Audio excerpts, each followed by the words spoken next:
Listen to my story about a man named Jed. A poor mountaineer barely kept his family fed. And then one day he was shooting at some food, and up through the ground come a bubbling crude oil, that is, black gold, Texas tea. Well, the first thing you know, old Jed's a millionaire. The kinfolk said, Jed, move away from there. Said, California is the place you ought to be. So they loaded up the truck and they moved to Beverly Hills, that is, swimming pools, movie stars. The Beverley Hillbillies.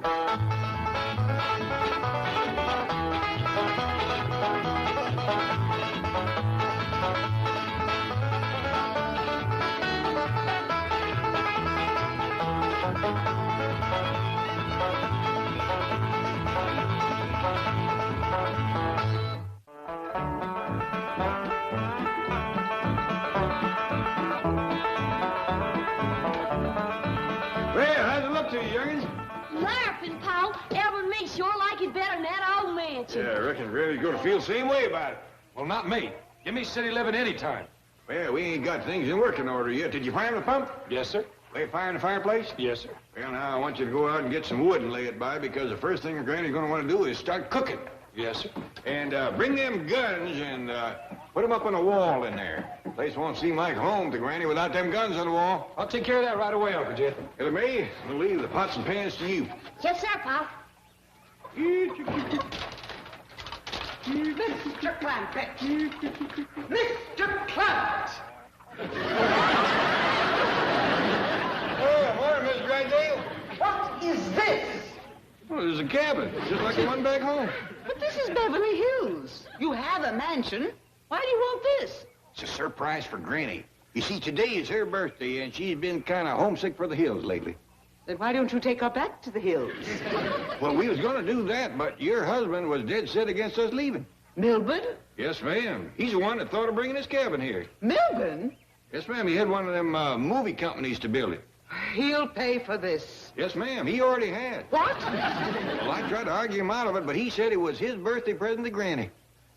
I'll give him a birthday present. Well, doggy, he's born the same day as Granny, huh? You got a surprise for him? Have I ever? Well, he'll be back directly. Him and Miss Jane is taking Granny for a ride whilst we get the cabin ready to surprise her. And it wasn't easy. Getting that little woman out of the house was harder than getting a hot mule out of a cool barn. Granny, you're home. Why did you bring me back here? My family don't want me. What? You heard them trying to get shed of me this morning. Go outside for a while, Granny. Take a ride. Make yourself scared. Granny, they just wanted... Nobody even remembered my birthday.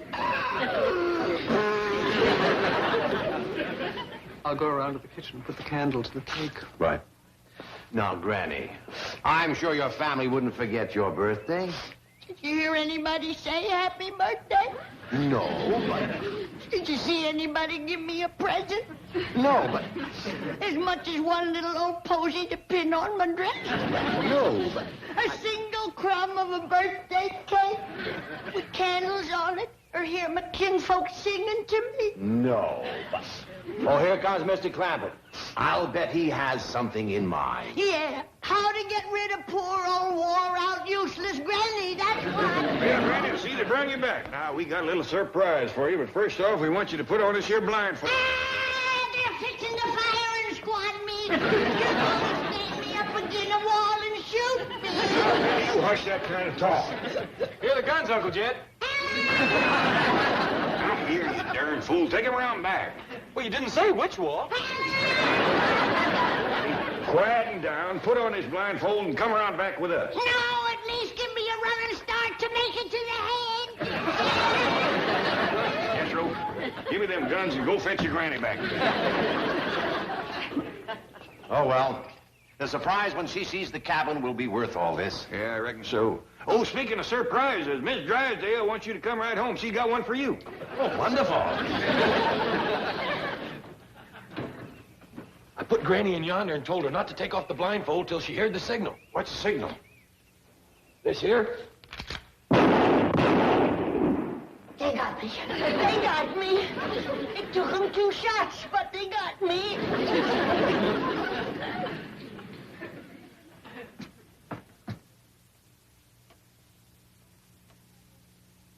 It's a cabin. It's the little cabin from back home.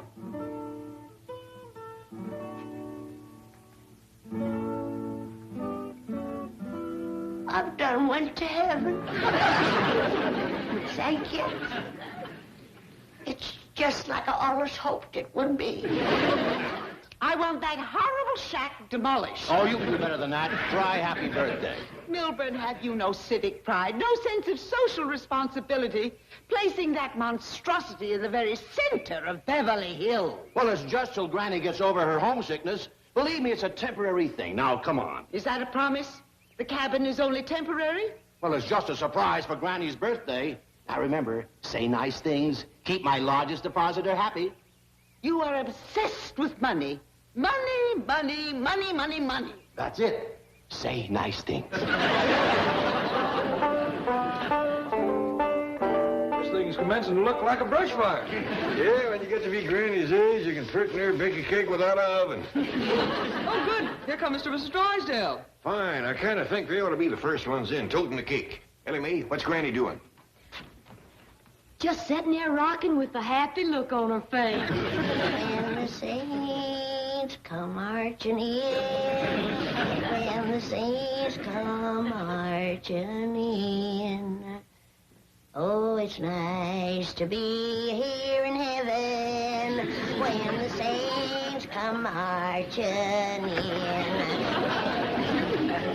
Fire is scorching me. Surprise, Granny. Miss Drysdale, they done sent me to the other place. Wait, Granny, wait. Come back.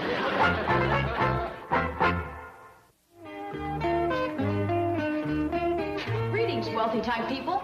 For my term project in sociology, I'm preparing a paper on the vanishing servant class. I've chosen this section of Beverly Hills for a mansion-to-mansion survey. Now then, first question. We're in a hurry. Oh, please, lady, I'm trying to get out of college the hard way. You know, graduate, cap and gown, pomp and circumstance, mom and dad, the new watch, proud of you, daughter, the whole bit. Milburn, must we listen to this prattle? Now, Miss Hathaway, get a move on. Well, while we're waiting, how many servants do you employ? With the gardener, 4 or 5, I guess. You're not sure? Well, who counts? Hurry, Miss Hathaway. May I ask you how much you pay these servants? I don't think that's any of your business. Come, Milburn.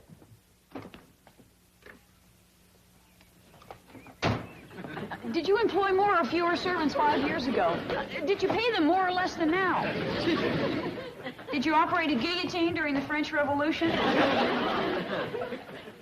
You have the kind face of a lower income type. May I ask you some questions? Of course, yes. Get in the car.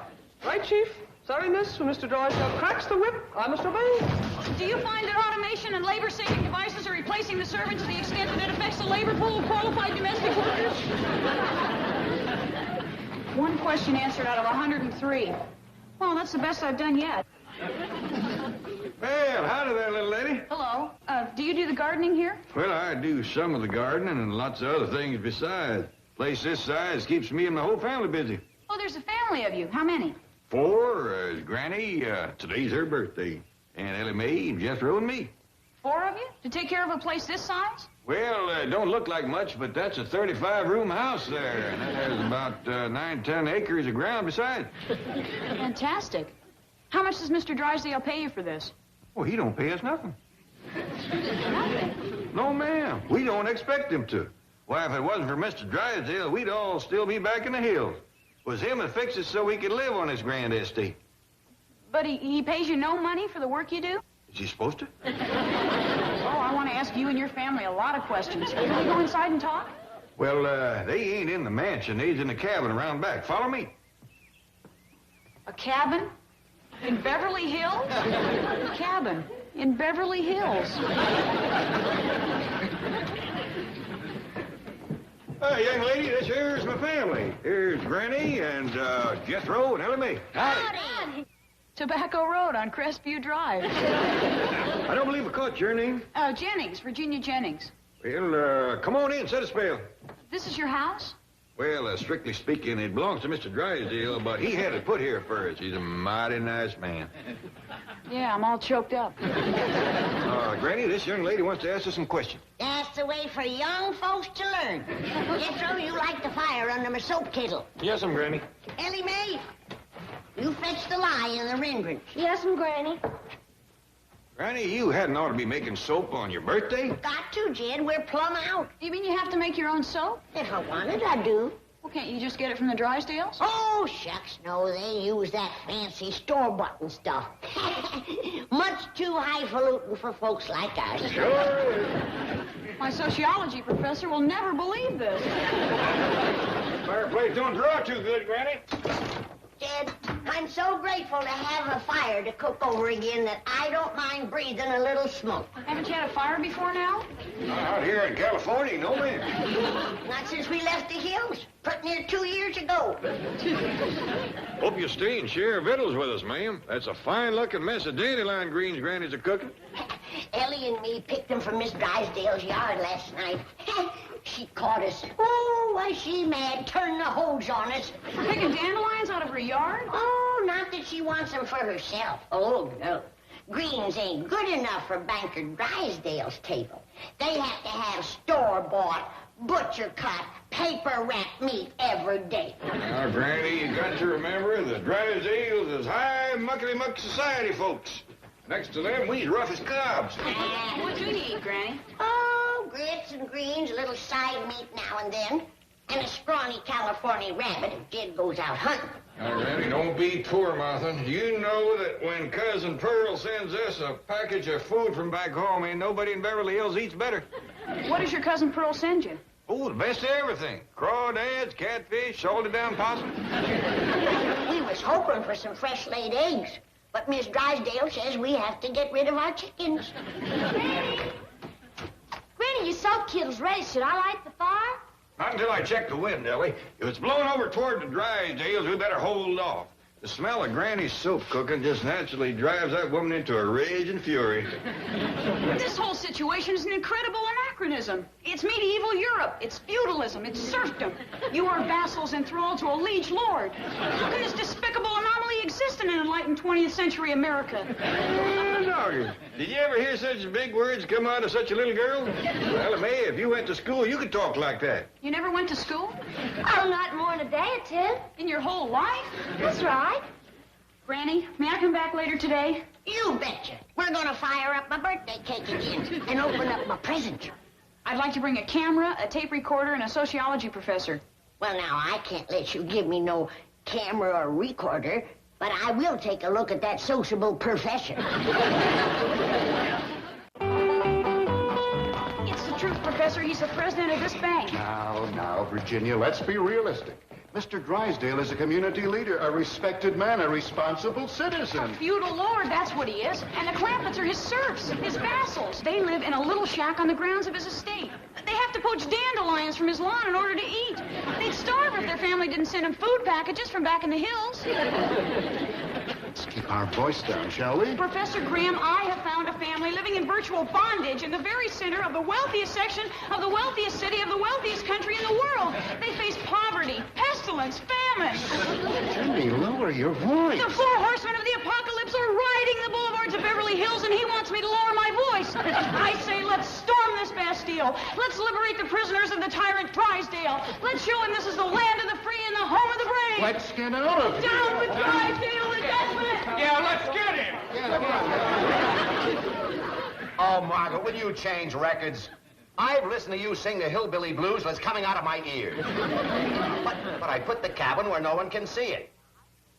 All right, you can see it. Well, why did you go over there? Well, let them cook soap. They're clean people. Excuse me, Chief.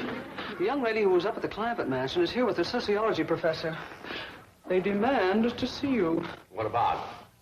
The Clampetts. They wish to register a strong complaint. Well, throw them out. Let us see them, Chief. The bank guard says they are spokesmen for what might be described as rather an ugly mob. What a choice. I can listen to my wife or face an ugly mob. I'll take the mob. Goodbye, dear. Come in, please. Mr. Drysdale, this is Professor Robert Graham of the Department of Social Sciences at the university. Big deal. So what's your complaint about the Clampetts? Aha, you've had others. Every day, and I'm sick of them. Have you no social conscience, no civic pride? Has your greed destroyed Jimmy, I'd better do the talking. Mr. Drysdale, are you responsible for a family of 4 hillbillies occupying a squalid cabin in the middle of Beverly Hills? Yes, I am, and it's not squalid, it's clean. Does it have modern conveniences, modern plumbing? No, but they're very happy there. Or would be if Budinskis like you would leave them alone. Would you live there, Mr. Drysdale? Oh, of course not. My wife would leave me like that. Hey, wait a minute, me. No, I still couldn't live the way the Clampetts do. Would they? And yet you expect your neighbors to tolerate a condition like that in the most fashionable street in Beverly Hills. But you can't see them from the street. I was very careful to put the cabin behind some trees. Ask him about their wages. Yes, yes. Is it true that not one of them earns even a minimum salary? So what? They don't need money. They wouldn't know how to handle it if they had it. I take care of all their needs. Anything they want, they come to me. Well, Professor, have you heard enough? I think so. Well, I think so, too. And next time, keep your nose out of other people's business. The Clampetts are staying right where they are. We'll see about that, you tyrant. Caesar had his Brutus, Charles I is Cromwell, and Drysdale will have his Ginny Jennings.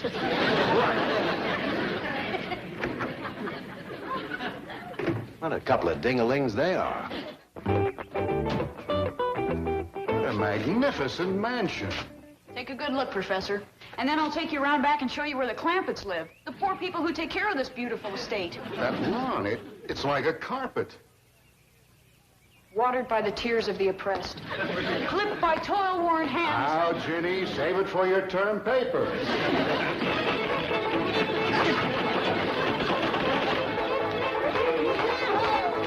that you, Pop? That looks like some fancy foot stomping, Uncle Jed. Show them good weasels what for.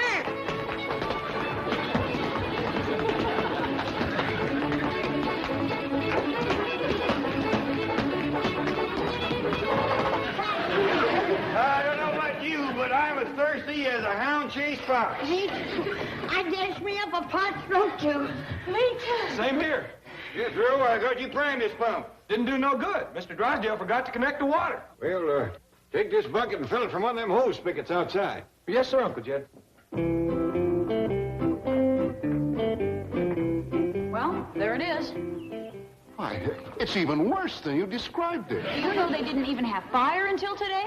Incredible. How can the Drysdales sit up there in their million-dollar mansion eating store-bought, butcher-cut, paper-wrapped meat while their servants live here eating grass? It's a throwback. It's 100 years of civilization down the drain. Howdy, Miss Jenny. Oh, hello, Jethro. This is Professor Graham. Howdy. Oh, hello, Jethro. What's that you're carrying? Drinking water. Don't you have water in the cabin? Mr. Drysdale never had it hooked up. We's fixing to die of thirst.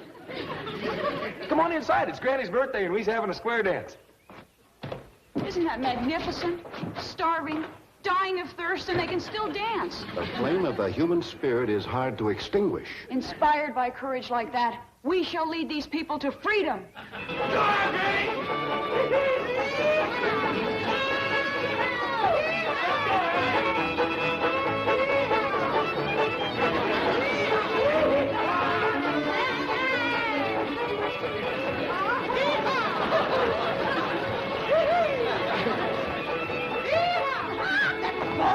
You vile beast! Stop this racket! I am expecting my bridge club, and we cannot possibly concentrate on our game with this dreadful uproar going on not 50 feet from my patio. I demand that you cease at once, or I'll have this cabin dismantled and hauled away to the city dump. But Miss Drysdale, it's Granny's birthday, and... That is my ultimatum.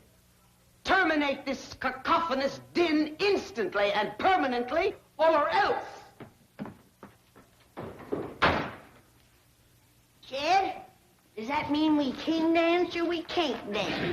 It means we can't dance. It means we must dance. What? If the chains of bondage are to be broken, let us break them now. But I thought you said we had to dance. We do, and we shall. But not here in this squalid cabin, no. We shall dance in that magnificent mansion. Yeah, I'm for that. Follow me. We'll dance the dance of defiance. Jenny!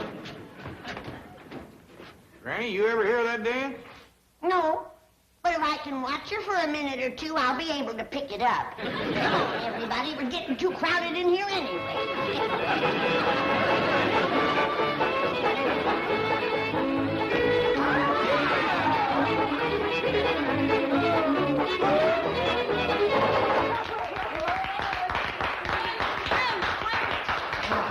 Clampets, you have danced now for half an hour in this beautiful hall. Has Mrs. Drysdale dared to show her face? No! That's right, she ain't. Has she dared to utter one word of protest? No! He's right worked up about it, ain't he?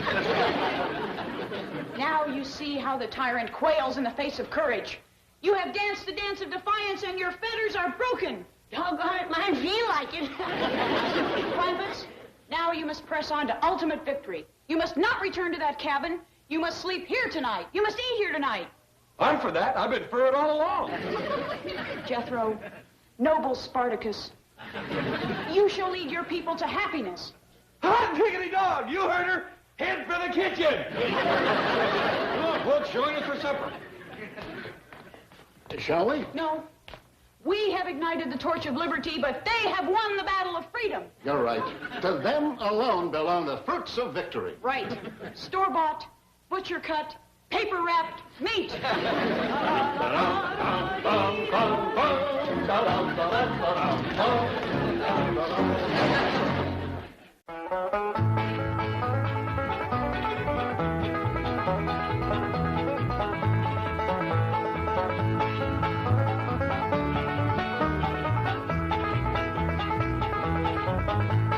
Now it's time to say goodbye to Jed and all his kin. They would like to thank you folks for kindly dropping in. You're all invited back next week to this locality to have a heaping helping of their hospitality. Hillbilly, that is. Set a spell. Take your shoes off. Y'all come back now. Here? This has been a Filmways presentation.